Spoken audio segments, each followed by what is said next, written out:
Hey there, it's me, Ripper the Freaking Clown, the unpredictable cartoon character come to life, and I'm here with your WWE Survivor Series results that I read about on the freaking internet. But hey, before we get to the match-by-match results as they happen and as I read about them on the freaking internet, I need to say this about the whole contemporaneous Survivor Series concept. It sucks. You know, this whole champion versus champion thing only has one result. Demoralizing various champions in relation, obviously, to who loses tonight, all to fuel a silly angle that basically culminates tonight. It makes no sense to demoralize any champion in this fashion, but that's what they're going to do all freaking night of Survivor Series, and that's what they've always done in these kind of matches. WWE seems to enjoy burying many of its champions for absolutely no reason, and it's absolutely never made any freaking sense to me.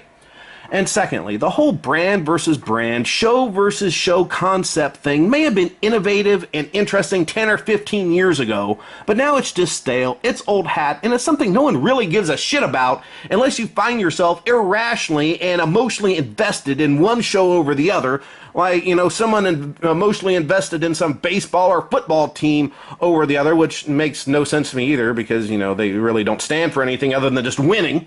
So, I mean, back in the day, check this out. People wanted to see Jake the Snake Roberts defeat Ravishing Rick Rude in their feud due to the emotional and relatable implications of that feud. That's the way things were back in the day. People really cared about their feuds and these feuds, and they wanted to see one wrestler win over the other. And this time the WWE is telling us that, you know, we're supposed to want one show to win over the other. And I think it's just a reflection of the WWE's lack of creative direction and having zero new ideas. But somehow the WWE, they want their universe to favor one show over the other, which is just freaking silly. Especially considering that the entire roster will probably flip-flop shows again by next summer.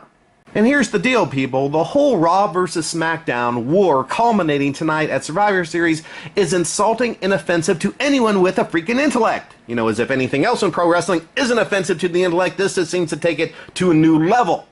This feud is on the same insulting to the intellect level as any Kurt Angle backstage segment or any in-ring segment wherein Kurt Angle attempts to act in any form or fashion. You know, the same thing can be said about any backstage or in-ring segment with Daniel Bryan. But at least with Daniel Bryan, he seems to really hate his role with the WWE so much that he could probably give two craps if his acting looks bad because he just despises everything that he's being forced to do in the company. And if you watch carefully enough, beneath that fake smile and painfully scripted words where Daniel Bryan is pretending to care about what he's saying, you can almost see Daniel Bryan's soul being crushed every time he's forced to act in one of these I'm talking on a cell phone about something nonsensical when someone walks into the office to talk to me segments. With Kurt Angle, it's completely different because you could tell that Kurt Angle's really trying to act, and you could tell that he thinks it's working, but he seems void of the fact that his bug-eyed, disingenuous, and laughable acting makes John Cena look like the next Academy Award winner. Whew! All that said, onward to the Survivor Series results as they happen.